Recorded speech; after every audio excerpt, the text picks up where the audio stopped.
You know what, Chris? Today at lunch, I had 2 Guinnesses, 2 shots of Jameson, and I cleaned out half a house. So guess what? Let's talk movies.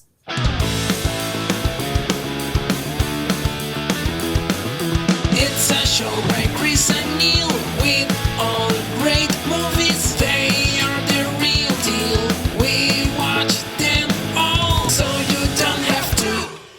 It's movies that don't suck and some that do. Get your fat ass back here. Oh yeah. Welcome to a new episode of Movies Don't Suck and Some Do. My name is Neil. And I'm Chris. And it is a new day, a new dawn. I totally messed up my whole opening line, but I'm going to be honest. I've had the craziest day in the world. We talked about it before we went into recording mode, where my roof blew with water and like plumbers and house. When you get older and home owning is just weird. Yeah, it kind of fucking sucks, bro.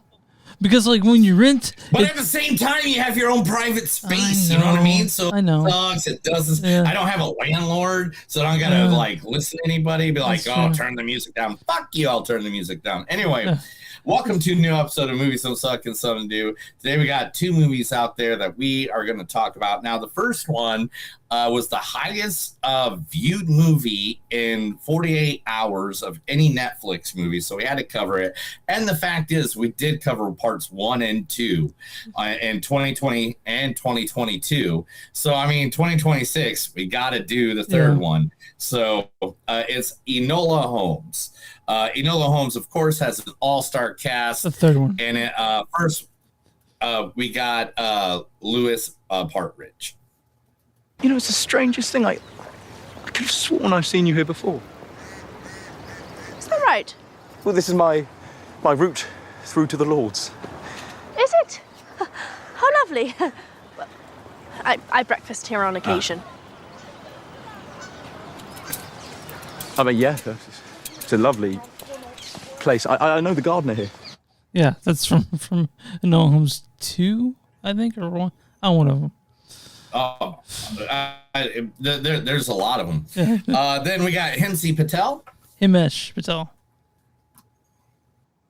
Himesh Patel. Sorry. Sherlock Holmes? Yes. I'm here for my appointment. You're seeking a flatmate? You must have the wrong address. Really? The young lady was very clear as to the place and the time. Thursday at 4, she said, "You are Sherlock Holmes." Yes. Please, do come in, Mr. Dr. Watson. John Watson. There we go. And then we got the wonderful, the beautiful Helena Bonham Carter. I'm sorry. I wanted to tell you where I was going, but it wasn't safe. Are you safe now? I didn't leave you because I didn't love you. I left for you because I couldn't bear to have this world be your future. There we go. From Enola Holmes. I'm just saying, like, literally, I love that you get the things from the movie that we're talking about, but come on. Should have been Marla Singer or Harry Potter. Or even the Queen of Hearts. Okay, fine. But anyway, I love you. And then the man, the myth, the legend. If you're a nerd and you don't love this man for everything he's doing for nerd culture, I'm sorry for you. Because this man has given us Superman, he's given us The Witcher, he has given us Voltron, he's given us Highlander, and he's giving us a Warhammer series. I love him because, man, if I was buff like him and cool, nerdy like him, I would do exactly what he's doing, and that's Mr. Henry Cavill. A caricature. Perhaps best if Mycroft doesn't see it. Do you intend to stay up there? I was hoping for some privacy. You know, last I remember of you, you were quite a timid little thing. You had a pine cone wrapped in wool. Dragged it with you wherever you went. calling it Dash. Someone told you that Queen Victoria had a Cavalier King Charles Spaniel called Dash, and you decided you wanted the same.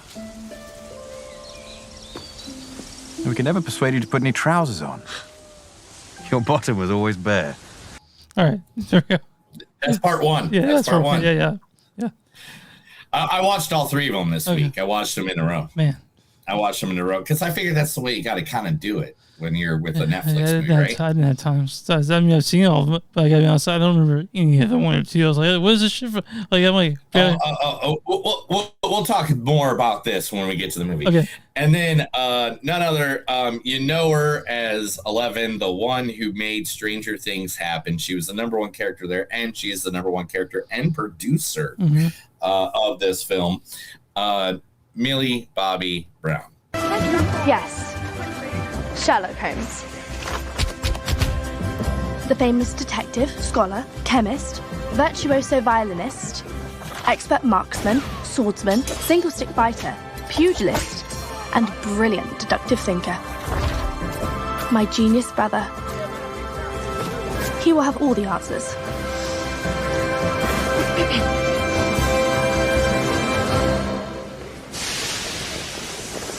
Mr. Holmes and Mr. Holmes. yeah. So, I love how No shit, Sherlock. I like how the British, when they talk about boxers, they call them pugilists. That's a much cooler term, I think, than boxer. That's a very, very, very, very cool term. I mean, in fact, No shit, Sherlock. All right. How many of those do you have? Just the two? anyway, hang on. So that's all the people from Enola Holmes. That's the second movie. That's the first movie we'll be talking about today. Then Chris told me about this movie. Yeah.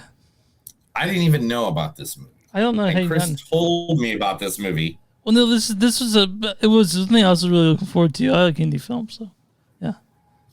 And we will talk about this, but this is the next movie we're talking about today. The second movie is The Invite.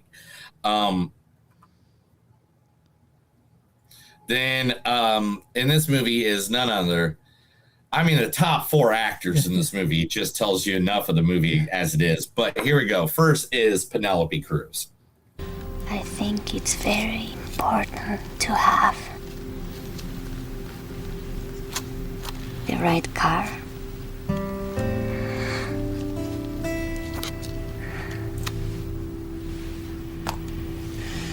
To take you where you want to go.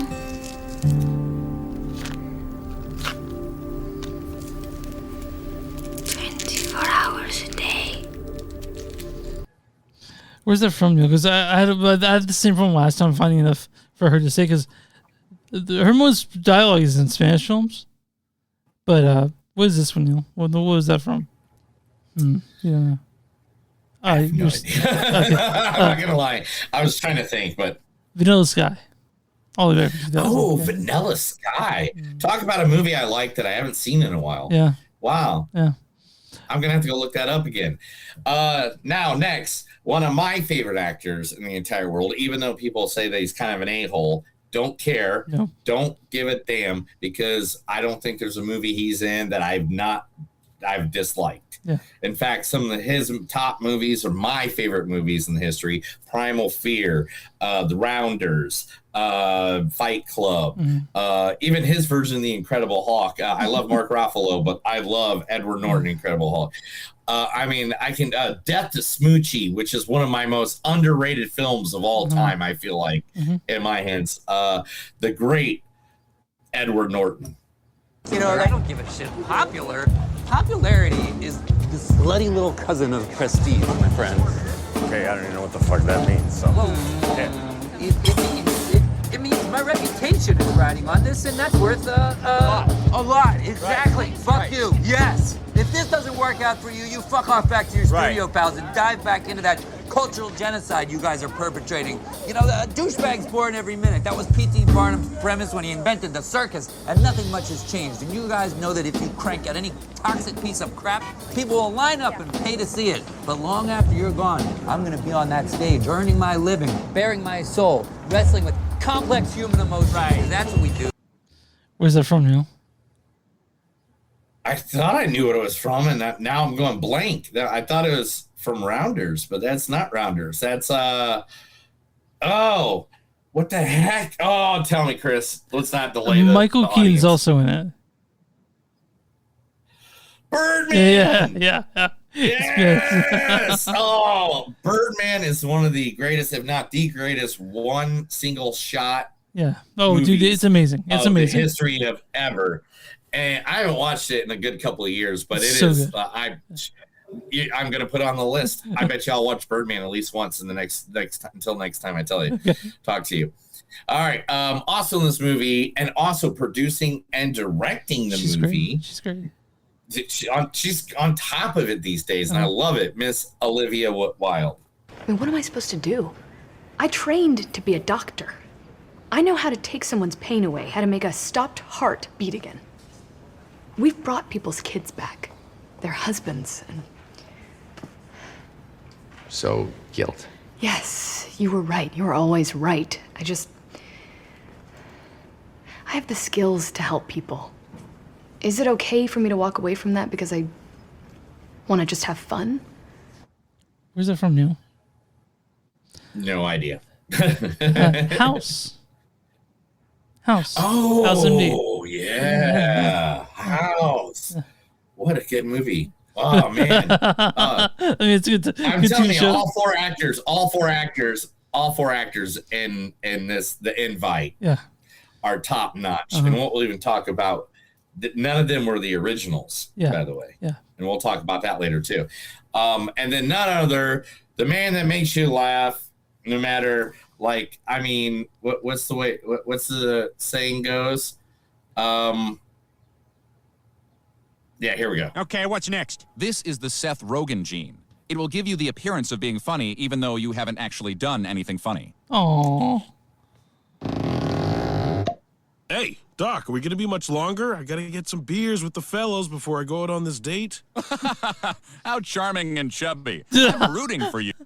That's a, okay. Seth Rogen, everybody. Good, fine, whatever. It's over. Congratulations. Had to happen sometime, right? Why not now?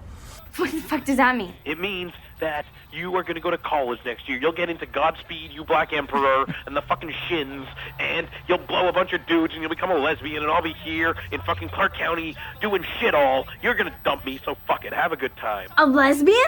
Fuck you, Dale. You never didn't like me anyway, did you? You didn't even want to meet my parents. I always cared about you. That's not what this is ever, okay? I always care about you, Angie. Why do you ever act like it, huh? Why do you never act like you care about anything? 'Cause I'm high! But yeah, that's from what, Neil? Pineapple Express? Yeah, good job.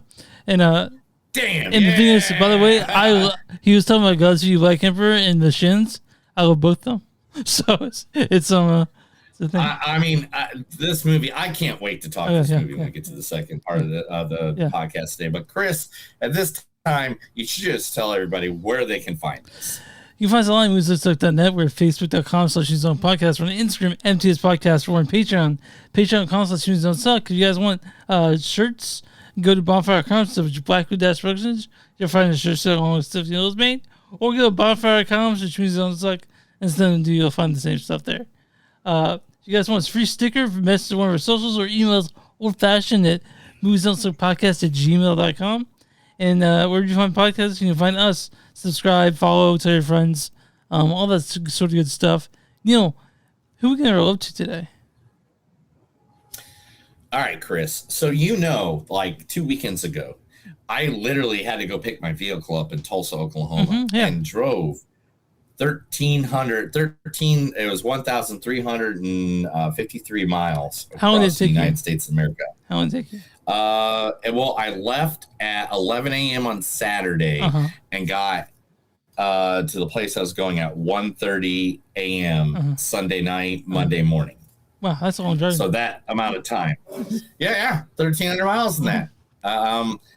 But on the way there, I had to stop in the lovely city of Indianapolis, Indiana, to stay the night. Yeah, you had to. And I tried to go to the pro shop. It was closed. Yeah. The pro shop, it was under construction. So I was like, oh, man, I'm bummed out. I'm downtown Indianapolis, bummed out, can't find something Indianapolis gear to buy. So I'm going to go driving around for a minute and find a place to get something to eat. Well, I found this place called Punch Bowl Social. Now, every picture you're about to see is 100% I took all these. Okay. And I was like, man, cool. And this is how far we are. Like, if you look down in the middle of that picture there, Chris, we're in that's the center of Indianapolis. Okay. That's where we're at. Okay. This place was like the geekiest of geekiness that I've ever seen in my life. Like, it is video games, it is cornhole, it is more video games, pool, darts. Like, this thing is huge. Nobody's in the place. Like, I'm there that early. Is that bowling? See those bowling lanes? Yeah, you can get bowling. That's a karaoke room. Oh, Neil. This room goes up to 11. Like, I went around there's even this cool wall. I sent this picture to my wife, actually. No. and it's like, it is, I think, let me see. I got the stats right here. Is that a smothered burrito? Is that what I'm saying? Yeah, that's a smoky burrito. I got the brunch menu, avocado toast, biscuit burrito. Like, I mean, they were cool, man. Yeah. Everything about them. There's a Pacers thing. Like, all right. So Punch Bowl Social has been around since 2015 is when they started. And when they originated, it was in Denver, Colorado. Now they have sites now in Arlington, Virginia, Atlanta, Georgia, Austin, Texas, Chicago, Illinois, Dallas, Texas, Denver, Indianapolis, Minneapolis, Minnesota, Portland, Oregon, and San Diego, California. And it was just one dude who started Entertainment in 2010 in Denver. And he's like one of the first people to start this kind of stuff, but he's the one that's doing it better. Because, I mean, you can literally do anything you want that is fun in here. Like, there's more. I'm missing other stuff. I only took as much pictures as I could, like, going around, and it is insane. So, and the people that are all nice, they said that it's all like, it feels like the one that they're like in Indianapolis was like, man, this is like homegrown. We all been here for a while. We all love each other. Like, we're family. And everybody there is just having a great time. There are a bunch of World Cup people there, that came in after I came in. I didn't take pictures of them or anything like that. But literally good.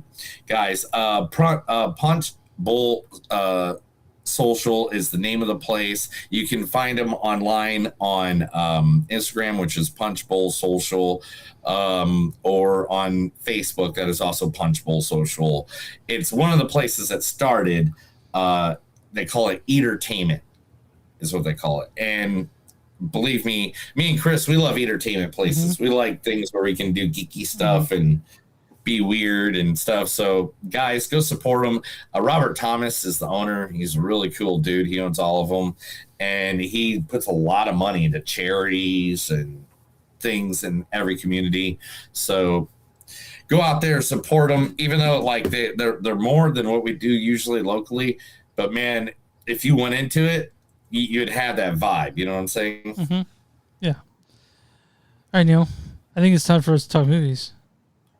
Movies! Let's talk. What movie we're going to talk? Yeah, we're talking Enola Holmes 3, directed by Phil. Yeah. Enola Holmes 3, directed by Phil Bertini. He directed such things. He did Adolescence. You guys remember that was like 1 Emmy for best something. This stars Millie Bobby Brown as the titular Enola Holmes. Yes. Henry Cavill plays Sherlock Holmes in this. A caricature. Helena Bonham Carter plays Eudora Holmes. I'm sorry. Himesh Patel plays Dr. Watson. Sherlock Holmes. And also, Louis Patridge plays Tewksbury. You know, it's the strangest thing. And Neil, let's go to the storyline for Enola Holmes 3. Detective Enola Holmes heads to Malta, where her aspirations merge in the most complex and dangerous case yet. So Neil, last week when we talked about doing this, you said they had a whole lot of Henry Cavill in this, and it kind of doesn't have that much of him. He's in it.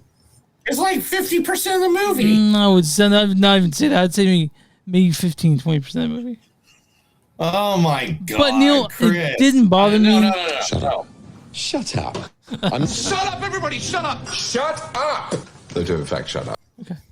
All right. But Neil, why don't you go ahead and since you chose this movie, why don't you go ahead and why don't you start out and tell me what you thought of it.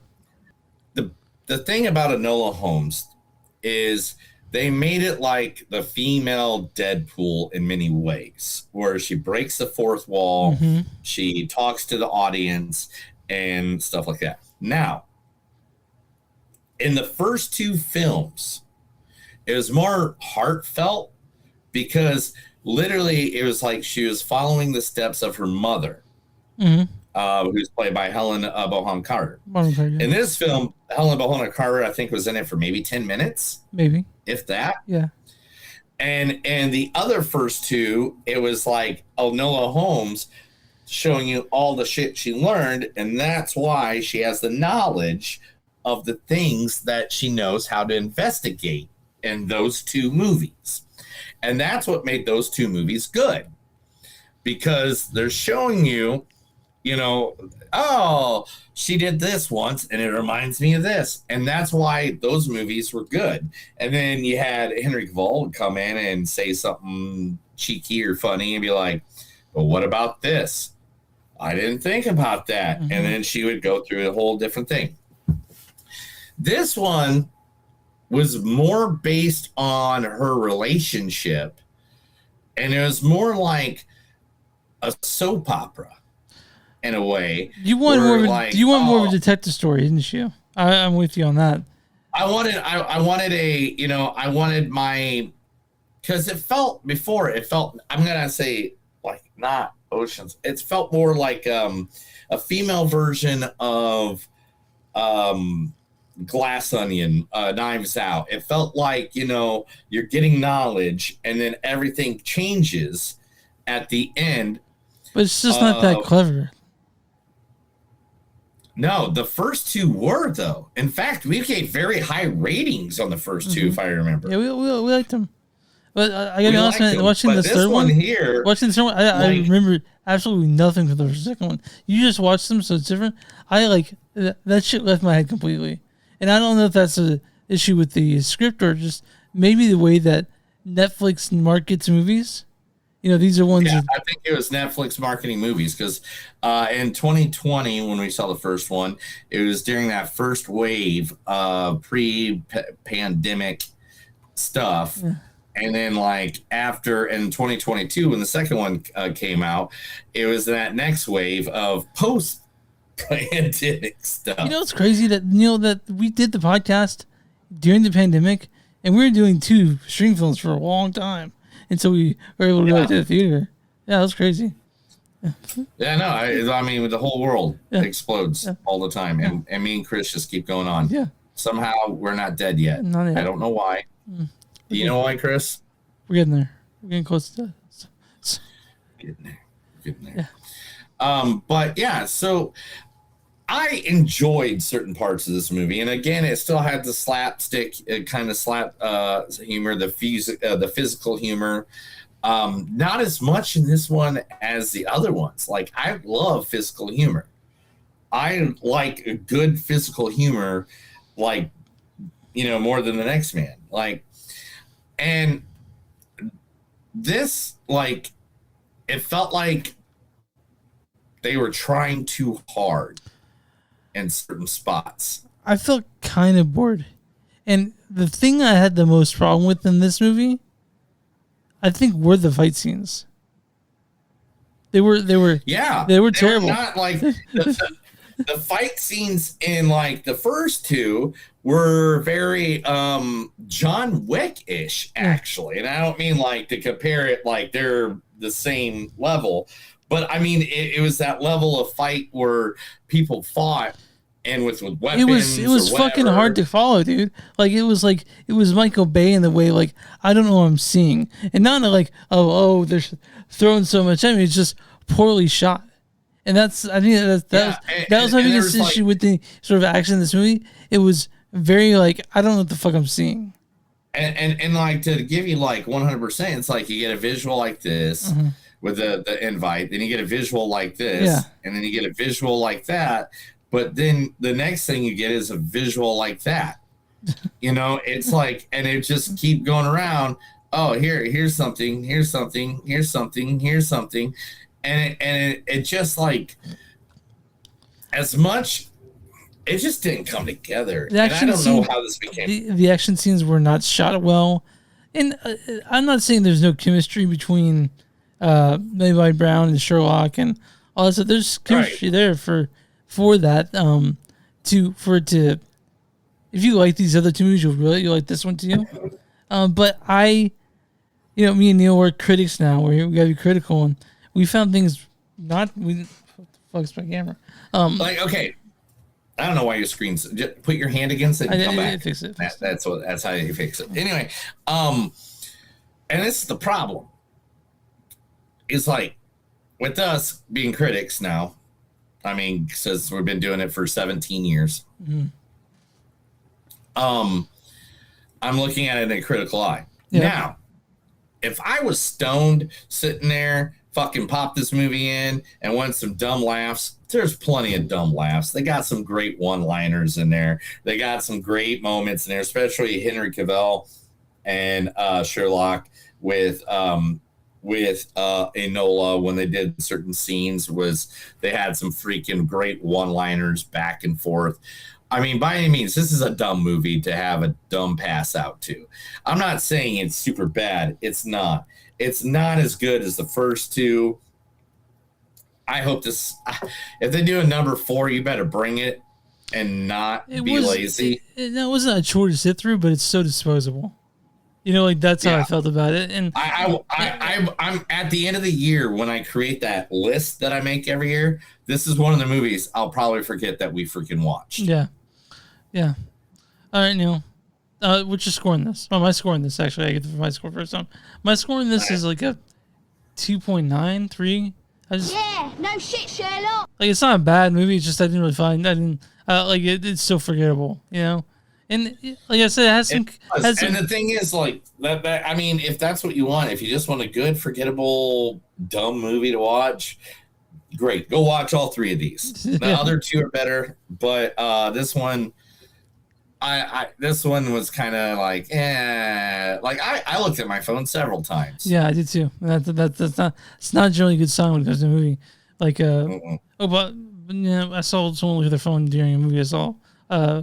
I said, when I went to Olive Wilde burn, this lady pulled her phone next to Leah.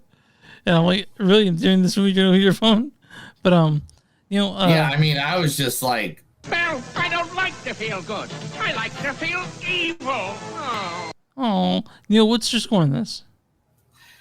I'm with you, dude. I think you would... I'll give it a 3.1. Okay. And the only reason being...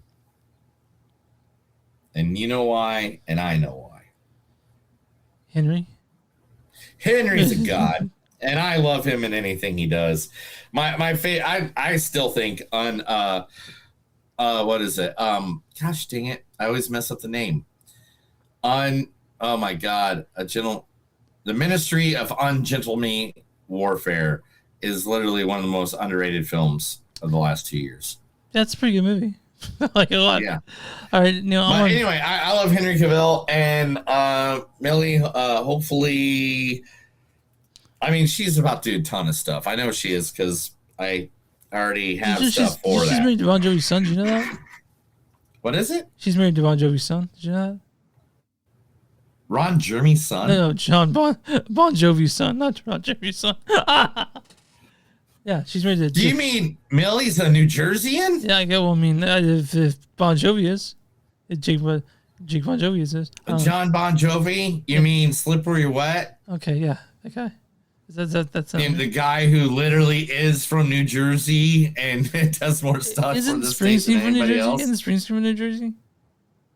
So is Springsteen. So is Frank Sinatra. Okay. Rock and roll started here. It's where Billy Haley in the comics played the first licks that was known as rock and roll music. You know, I'm around to as a car now. What's the audience score for Enola Holmes 3? Man, I mean, the whole reason we watched this was because the audience's reactions everywhere. I'm gonna say, I'm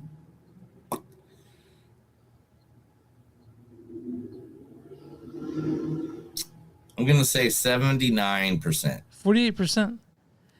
48. Now we have to think about Bob, MRPA. People don't like the fact that there's a female Sherlock Holmes, so it could have been part of that sort of like, I hate this because it's a woman. Could have been part of that. That could have been part of it. That's true. Yeah. Neil, what's the Big Ben Kirk score for No Holmes 3? Oh, I think they gave it a little bit better because somebody paid them off. I'm going with 61%. 69%. I knew somebody paid them off. Kristen says, despite a muddled story and a diminished spark, No Holmes 3 succeeds thanks to Millie Bobby Brown's winning performance and some lively action. I'll read a bad review and a good review. Let's see here. Bad review from Stephen Propgate, the gross review, says, despite Brown being game for just about anything as far as action and looking foolish from time to time, the entire affair seems played out and uninspired. Okay. And this is a review from Chris Candy. The Inner East review says, the film itself is quite fun. That's the whole review. So, yeah, if you guys, this is on Netflix, it's in the top 10 still.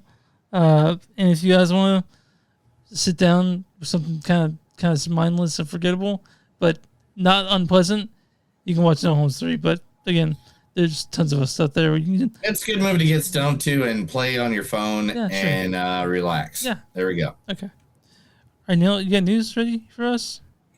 Yeah, I got some news. I mean, I only got 71 stories. Okay, well, make sure you put the background up right at the music.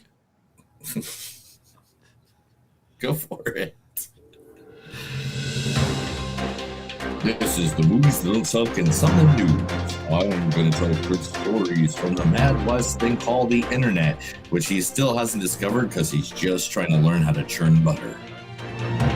Yeah, I don't even know how I put this thing together every week. But yeah. All right, Chris. Let's get it out of the way. Let's talk about the first thing first. Let's get the sadness out of our hearts. Yeah. One of my favorite actors of all time has recently passed away this past week. Mm-hmm. And that is Sam Neill. He was much older than I thought he was, by the way. Like, I didn't know he was 78. Yeah, I know, right? Yeah. Sam Neill was born September 14th, 1947, is one of cinema's most beloved and versatile actors, with a career spanning more than 5 decades. Born in Northern Ireland and raised in New Zealand, Neill became an international star, playing Dr. Alan Grant in Jurassic Park, a role where he has multiple sequels. Beyond Dinosaurs, he delivered unforgettable performances in films like Red October, The Piano, Event Horizon, and The Mouth of Madness, which is one of my favorites of all time. The TV series Merlin, which is my favorite representation of Merlin the Wizard ever. And also starred in the acclaimed TV series Peaky Blinders as well.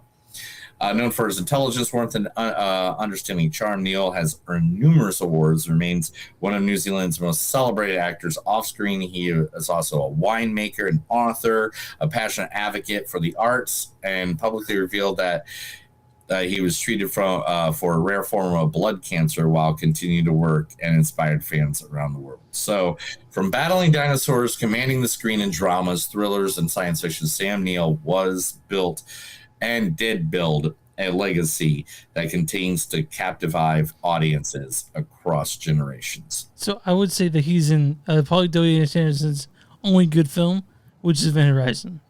and he's terrifying in that, and it's a great movie. But dude, no, In the Mouth of Madness was the one I fucking was, and Omen 3 where he played adult Damien. Oh my god. Yeah. Forget about that. Yeah. Yeah, that was when I learned about him. That's when I learned about him. So go watch the Sam Neill movie today. All right, Chris, the release date for a movie which is on September 18th. Do you know what happens on September 18th? No, what happens September 18th? That's my birthday. Happy birthday. Yeah, well, anyway, the movie Resident Evil will be released. Can't this fucking year. wait. Can't fucking wait. It's Zach Krieger. Zach Krieger, you know. We get the runtime today, and the runtime is going to be 95 minutes. Perfect length for a movie. Now,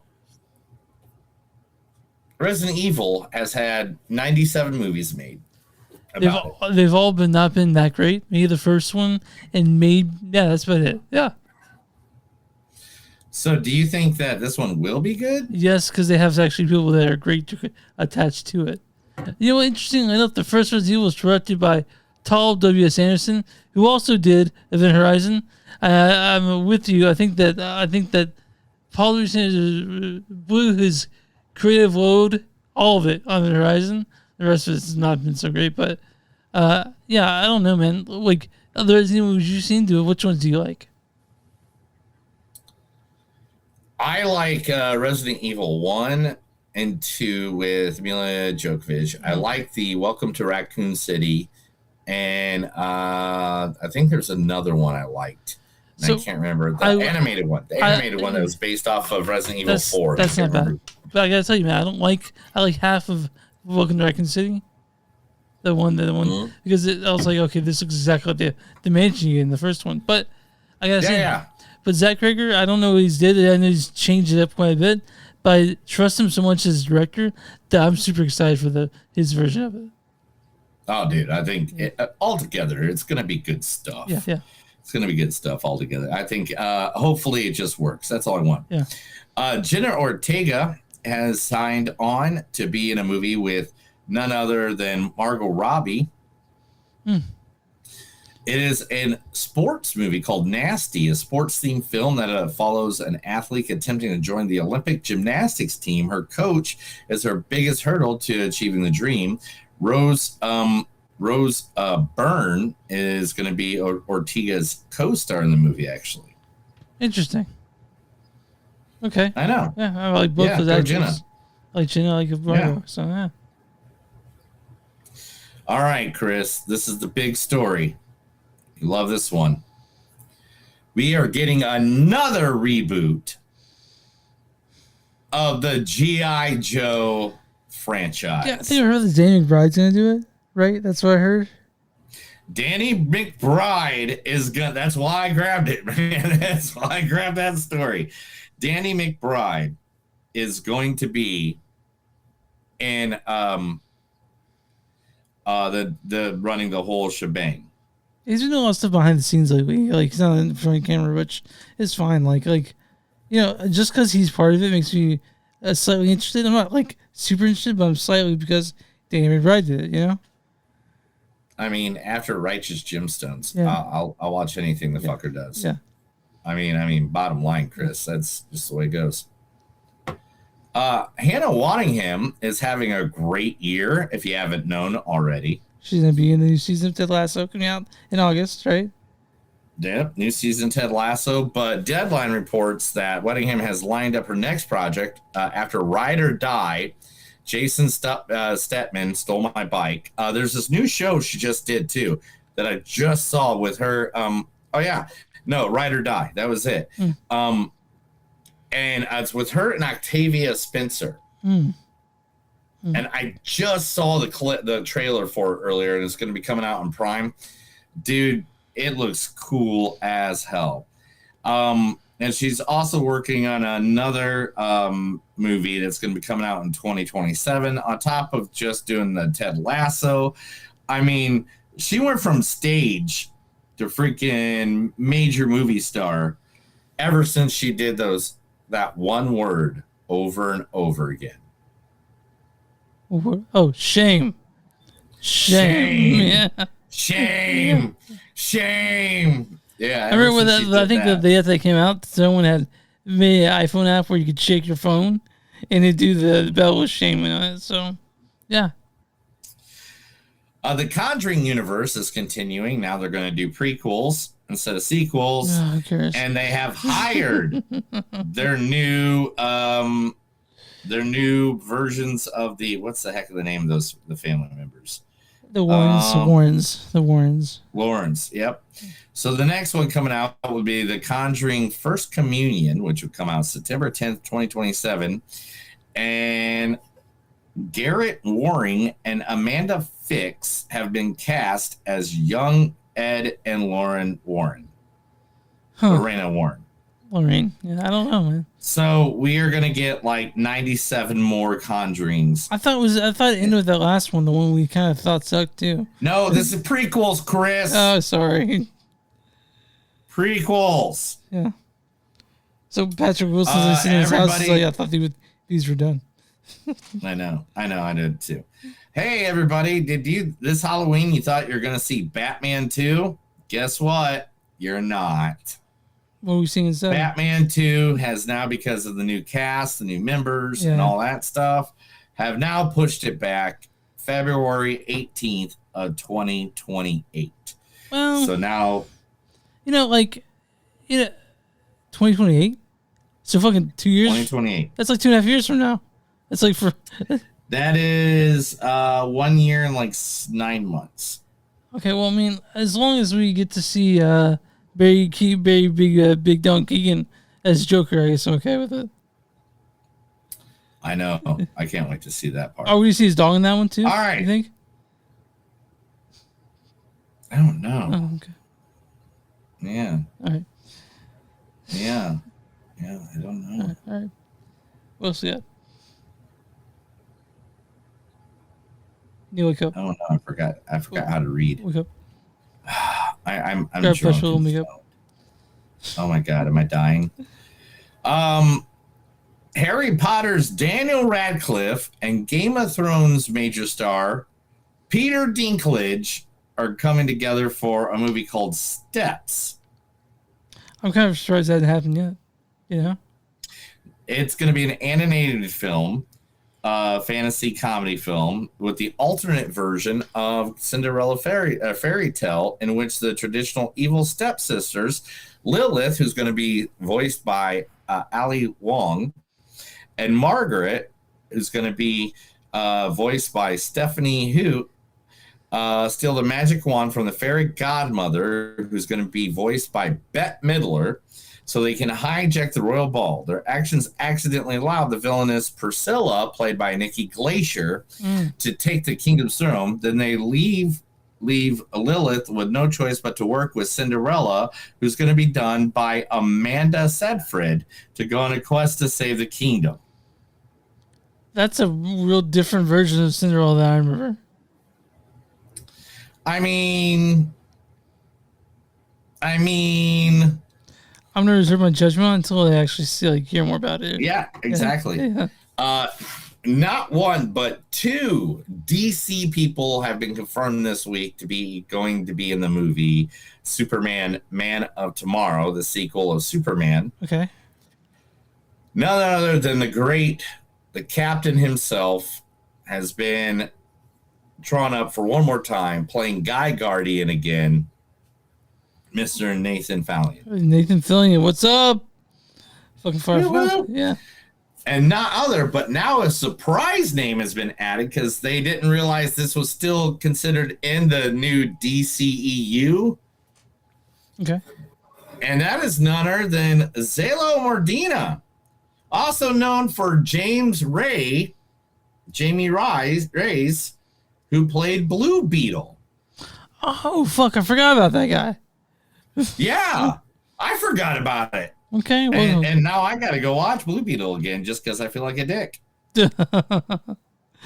I mean, the guy was stoked to get a call. He's like, oh, I thought you forgot about me.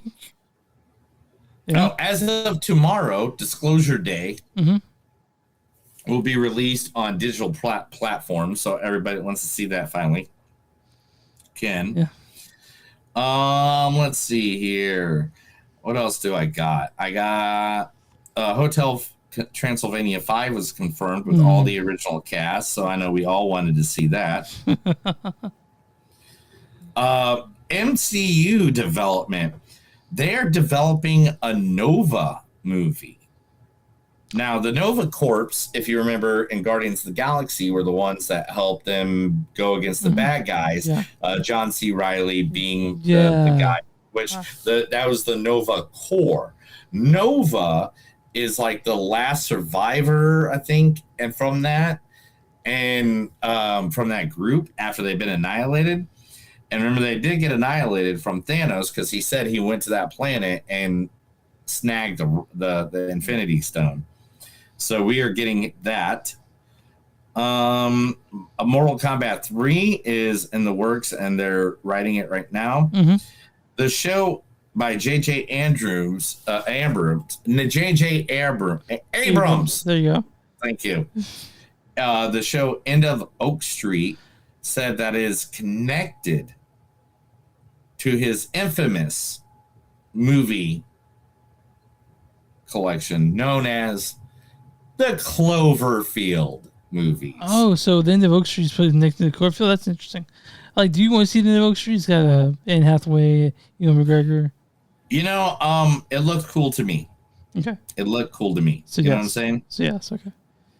Let's see here.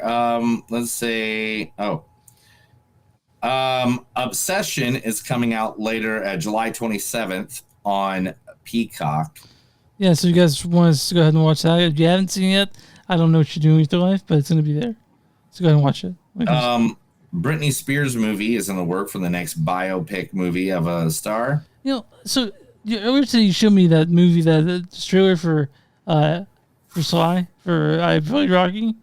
And then, have you seen the trailer for Anthony Bourdain? Where they're doing Anthony Bourdain movies as well? You seen that? Yeah, so now we're getting Britney Spears. I thought she's like 40 though. Like she's like still pretty young to do a biopic on it. Psychotic. Yeah. I don't know what's going on with her. Yeah. And I'm sorry if I'm out of my place, but dude, chick, like I've seen Instagram videos that she pops up and it's like, why? You're nuts. She has hair again, so. As of this week, Chris, the #1 horror movie of the entire 21st century, all 26 years since the year 2000, has hit #1. It is now the #1 horror movie of the last 26 years. Do you know what movie I'm talking about? What movie is that? Obsession is now really the #1 movie of the entire 21st century. That's insane. That's like, I mean, it's good. Also made the most money probably due to its budget. Yeah. Dude, I mean, I couldn't be. If Parker isn't buying a fucking yacht right now, I don't know what he's doing with his life. Curry for Curry Barker. He deserves everything he got. He created an insane movie, and well, people see it, they're like, it's overrated. If I meet him, I'm never gonna pay for a beer. He's got to buy my. Yeah, it's like, dude, you're a big crowd. But I gotta tell you, man, like, the thing is that, like, I'm sure that that people who haven't seen it, they go see that and they see it's like it's overrated because they're going with that chip on their shoulder. I saw it a month early, and I couldn't have been more pleased with it. So, Chris literally saw the movie at Panic Fest. If you haven't heard of Panic Fest, look it up. It's one of the best things that we do every year. It's one of our buddies or friends. It's not only the best genre fest in the country. It's one of the best genre fests in the world. So. Yeah, it literally is, and everybody there is so nice and cool, and everybody gets along. It's such a good time. Go to Panic Fest. But Chris, on that note, that's the news, dude. That was the Movies Don't Suck and some of the news. I told Chris the main stories of the last week because he was lost in a desert eating peyote. It feels like longer than a week since I've seen you last, man. Why is that? Huh? Why does it feel like longer than a week since I've seen you last? Man, I'm not going to lie. I feel like it was 9.5 years. You have no idea the stuff I have gone through in just the last 7 days. Well, I mean, like we talked about this just a second ago. You get the best case scenario for what happened, honestly. So yeah. Like that's cool. Yeah. But also on top of that, it was like I've been going nonstop. I mean, like I'm still trying to sell the RV off. I'm still trying to get rid of my truck. Yeah. I'm still like, I'm doing things constantly. I'm just like, oh my God, the whole point of having I can't wait till it's unpacked. I mean, and we can just like sit on the couch and not give a fuck to do anything. Oh, it's basically like it's done. Like be like, I don't need to unpack a box. Everything here is out, and I can just not have to do something today. Gotcha. How's Austria? It's because right now it's just insane. It's insane. You're insane. I'm insane. Hey, Chris, let's talk about a movie. The Invite, directed by Olivia Wilde, written by Seth Will McCormick and Rashida Jones. Yeah, you guys know her, Rashida Jones and Perkins. And this stars Seth Rogen as Joe. Good, fine, whatever. Olivia Wilde plays Angela. I mean, what am I supposed to do? Penelope Cruz plays Pina. I think it's very important to have. And then Edward Norton plays Hawk. I don't give a shit. Popularity is the slutty little cousin of prestige. All right, Neil, go on through the storyline for The Invite. The Invite. Joe and Angela's marriage is on thin ice when they invite their enigmatic upstairs neighbors for a dinner party. That night spirals into unexpected places. So when I heard that it's coming out, I knew I had to see it, and I arranged a double date to go see it with my wife and our friends Joe and Kelsey. It's a weird thing to see with your wives, because this movie is about failed marriage, practically, I would say. Yeah. Gonna lie. Yeah, it's like that. Neil, so did you see this movie with another couple? Yeah. Now, when we came What out, the fuck, I know. Yeah. Okay. So you literally went with another couple Yeah. to go see this movie. yeah. So we went after the movie my after God. we got Oh my God. Now I see Joe, like probably every movie I see I invite him out to wants to come. He usually comes. So and his wife came, and of course we didn't talk about fucking each other. That's not something we did, but we did talk about. You just look at him and go, I am Jack's smirking revenge. I did. And Neil, what were you thinking? Because you said you wanted to talk about it, so I'm really curious on your thoughts on this one because I got you to go see it. I know you had a totally different experience than I did. All right, this movie is a wave. All right, is the best way to say it. Like at first, you're a little uncomfortable with kind of the humor going on, and then you kind of get it, and then you kick into it. So you're in it. Now you're in this wonderful, uncomfortable humor going on between Seth and Olivia. I laughed a lot. I laughed a lot. Oh, dude, it was nothing but laughter. I'm not going to say it wasn't. But then all of a sudden this movie turns to where it's not funny laughter, but now you're like awkwardly laughing because you're in this mood set for weird laughter because it leads you to weird laughter. And then all of a sudden it sets you to uncomfortable laughter. And then all of a sudden it's like, it just looks at you and it's like, Bob had bitch tits.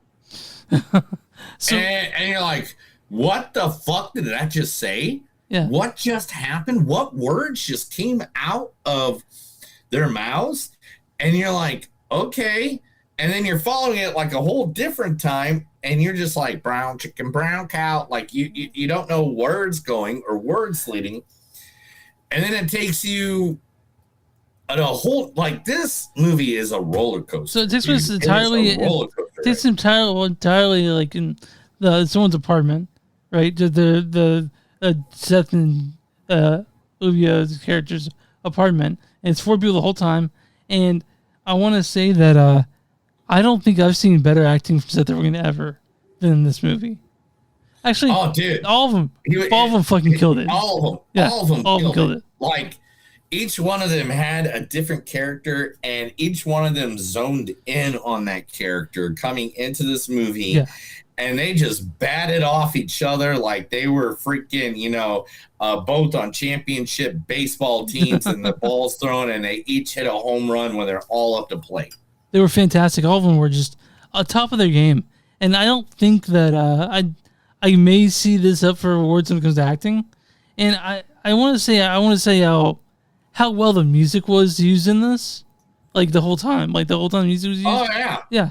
It was Olivia Wilde's a great director, and she keeps on making stuff with this. I make a movie every year, but this movie is kind of fucked up. It is so fucked up. Yeah. I mean, okay, it takes you on this emotional roller coaster ride, and then like there's things said that you're like, okay, yeah, I get that. Yeah. And then you're like, no, don't agree with that. I thought you were going to be the guy I was going to like, you're the character I want to be in this movie. Because usually that's a big part of movies like this. And then all of a sudden they say something and you're like, don't agree with that. And then you're like, okay, well, that's the character. Maybe I what's the word that I compare myself, that I feel good with. What's the word? You can empathize. Empathize. Thank you. Empathy. Yeah. So that you empathize with. But then all of a sudden that character says some shit and you're like, nope, don't like your shit either, bro. So I want to mention, before you mention it, there was a lot of improvisation in this, and it's fantastic. Like Olivia Wilde was like, yeah, say what you want to say, and it made it so real. You know what I mean? Yeah. Yeah. Like you said just that, and that's right when I just popped up this fact on here. Olivia Wilde revealed Cruz surprised her by improvising a kiss during filming. Wilde was so shocked, she briefly broke character, but the moment stayed in the movie. It's really hot, too. I want to say that. No, but I want to say that... I mean, it's Olivia Wilde kissing Penelope Cruz. I mean... Yeah. So, Neil, are you more of a Joe and Angela, or more of a Pina and Hawk? If you had to pick one. Neither one of these folks. I don't want to be any of them. but I don't want to be either one of them. Like, oh my God. Both of them were like very unhealthy relationships compared to like my wife started watching this with me and she passed out in like 10 minutes because she was tired from her workday. But I thought she said the person that falls asleep when the movie's on. It's like her melatonin when the movie's on. Yeah. But Seth Rogen pivoting all to drama in this one. He's so good. Seth Rogen. Yeah. I mean, all of a sudden he just busts into the scene and you're like, what the hell is going on? And he's just like, what the fuck is wrong with you? Yeah. Olivia Wilde's great. Edward Norton, fantastic. He's so good in everything he's in. It's ridiculous. Edward Norton was sly as fuck, man. And I can't remember. I pulled it up and let's see. Who are the original people it was supposed to be? Yeah. And not only that, but do you know this is even a remake? Yeah, it's a remake of a Spanish film, right? Yeah. There's a Spanish version, and then there's a Japanese version. Oh, really? Yeah. And it's called People Up the Stairs, if you want those versions of it. Let's see. Oh, there it is. Amy Adams, Paul Rudd, and Tessa Thompson were the original cast. Man, I don't know if they could have done it like they did, like Olivia and Seth did. I don't think Paul Rudd I mean, I don't know if he would have been opposite Edward Norton. Yeah. But I think it'd have been a different movie. Yeah, I mean, Seth's character is more believable than Paul Rudd, honestly, I think, of just having someone. Yeah, like that. and he was like very weird and out of place, and then like Edward Norton's like smooth, like the way like Edward Norton seems like a guy that might ask you for like a group orgy, you know? Would you say yes, though? Makes you wonder. I mean, it's Edward Norton. Why not? Yeah, wouldn't you say it's like, have you had the sex with Edward? You're like, no, but I saw him have sex with people. You know, like, I saw it happen. But no, man. That's what happened. Yeah, but like, me and Neil would talk about the movie all day and spoil it, and then you wouldn't change what you want out of this movie because it's fucking crazy, and it's great. It's crazy. Like at the end of this movie, you are literally going to go home, and someone's going to be like, "How was the movie?" And you're going to look them right in their little face, and you're going to go, emotional damage. Yeah, you will. And like a lot of people I saw walking out to question their marriage. Now I felt fine about marriage after this. Like so many different like there's all this fucking like this horrible things happening to those people, and I'm like, God, I'm so glad that's not me. You know? I know. It's like I'm so glad I have great open communication with my spouse. Yeah. And you don't, but whatever. But Neil, this is something that I'm really glad that you actually enjoyed. It's something I enjoyed. Mm-hmm. So with talking, I talked about how great the music was, talked about the chemistry between the characters, talked about the improvisation, and I talked about the music, how it's done. What's your score on this? 4.4. I'm with you 1%. I'm Ryan board with you. This movie will tell at the end of the year, I think. You know? Yeah, I mean, I think this is a movie that we're going to talk about. Like, like if this isn't on our top 10, I'm going to guess it's going to be an honorable mention. I'm still thinking about it. Like, I'm still, it's been, yeah. Like me and Neil, I mentioned Neil recently that over the year, like it's hard for us to say our favorite movies and the score might change over time. And I see this me rising higher up on my score list right now. It's a 4.4, 4.55, but I'm still thinking about this invite. You know. Me too, man. I mean, it kind of sticks with you. Yeah. It's a little weird. But we both like this movie, guys, so it's in theaters. I'm on Rotten Tomatoes at Car now. What's the audience score for The Invite? 83%. 91%. Damn it. I went way too low. I thought it'd be way higher. Audience says, intelligent and incisive look at evolving relationships. The Invite pairs a sharp script with an exceptional ensemble, making this gathering one you won't want to miss. All right, Neil, what's the correct score for The Invite? 89%. Certified Fresh 96%. Damn. Yeah. They went higher. Yeah, critics' consensus is perversely funny while giving its quartet of fine actors some of their best material yet. The Invite is a sophisticated farce. It reaffirms Olivia Wilde as one of the most exciting filmmakers working today. I'll read a bad review and a good review. And it's going to be fun. It's going to be hard to find a bad review on this one because I fucking said the score in it, which is 96%. But they got something. And this is from... Oh my God, I keep wanting it because I talked about how fucking good it is because it's a good movie. This is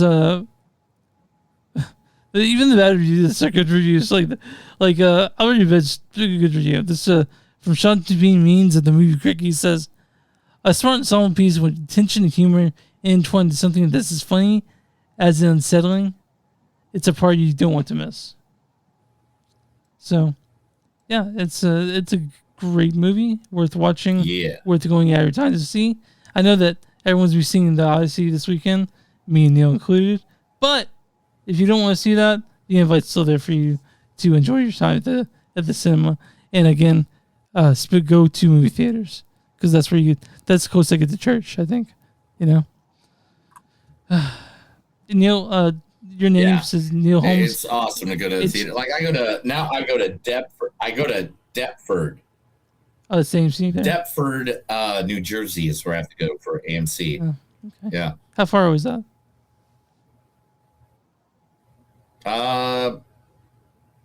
Probably from you to Olathe.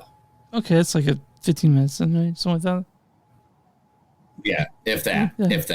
The funny thing is, the closer theater is actually in Philadelphia. We don't have fucking Philadelphia. But right? every time I go to Philadelphia, it's a $6 charge because to cross the bridge, you gotta pay $6. So I guess you're not going to go to King of Prussia to go to that IMAX 70mm projection screen to go see the Odyssey. I'm gonna go see the Odyssey in like the biggest fucking thing I can possibly see it in. It's the Odyssey. Yeah, That's like literally. So I mean, just like when Christopher Nolan did Batman, I totally went and saw it in the IMAX. Okay, yeah. So I'm seeing it at Screenland on the 70mm print, which is like as good as it goes. So right now, I'll explain it to you real quick. Just go there real quick. So, Christopher Nolan shot it on IMAX 70mm, right? And there are 40 theaters in the U.S. that are doing it, not as IMAX 70mm. So most people can't see it that way. But there's one in Philadelphia at King of Prussia that has that projector. And then fucking it, dude. Send me the link. Okay, well, yeah, I said it to you earlier.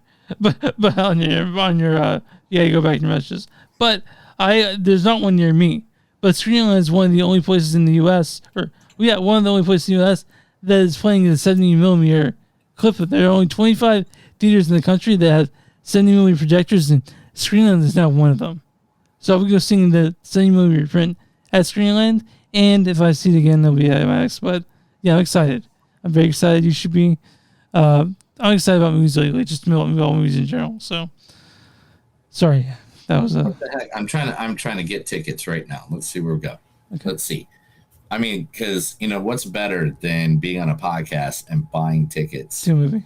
Okay, so it says not there.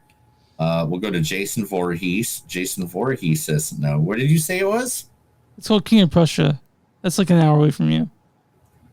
Oh, dude, fuck that, Yeah. bro. Yeah, you can just see it on IMAX then. Yeah, I'm just gonna see it in IMAX. I mean, look, man, I like movies, but I don't like a 2-hour drive. Chris Nolan is so possessed that he thinks that we're all gonna drive an hour and a half to go see his movie.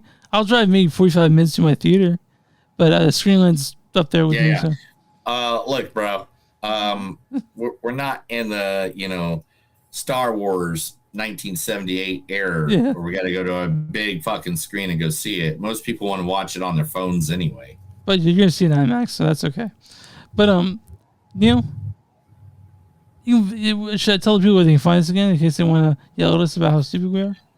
I guess, Chris. I guess we should wrap this up. Tell them where we can find us. Find us on Movies on Sunday. We're at Facebook.com/Podcast. We're on Instagram at MTS Podcast. We're on Patreon, patreon.com/Movies. You guys want a shirt? Go to T-Book. Go to T-Book, search Podcast Productions, or go search Movies Don't Suck and Something New at bonfire.com. If you guys want a sticker, send us a message to one of our socials, or send the old-fashioned email, Movies Don't Suck Podcast at gmail.com. We'll send out free of charge. You'll get it in a couple days. I'll send out the day I get the message. And where you find podcasts from Movies Don't Suck and Something New. Like, follow, subscribe, all that shit. Smash that subscribe button, I guess. What is your small business? If you got a small business, let me know. Get us know. Let him know. Let everybody know. Mm-hmm. Let our grandmas know, and they will tell us. And we will be more than happy to advertise you right here on Movies Don't Suck and Some That Do, so we can help you out as local people, because we want local people helping local people, making it, we're in a capitalist nation, and it's just, it is what it is. It is what it is. Let's get you the money. All right. You already got here, Neil? I got some food waiting for me upstairs, I think. I guess I'm ready. That's another version of Movies Don't Suck and Some Do. My name is Neil. Another version? Remember, guys, oh man, I can't even remember where I went. Now I lost it all. Here we go. 5, 4, 3, 2, 1.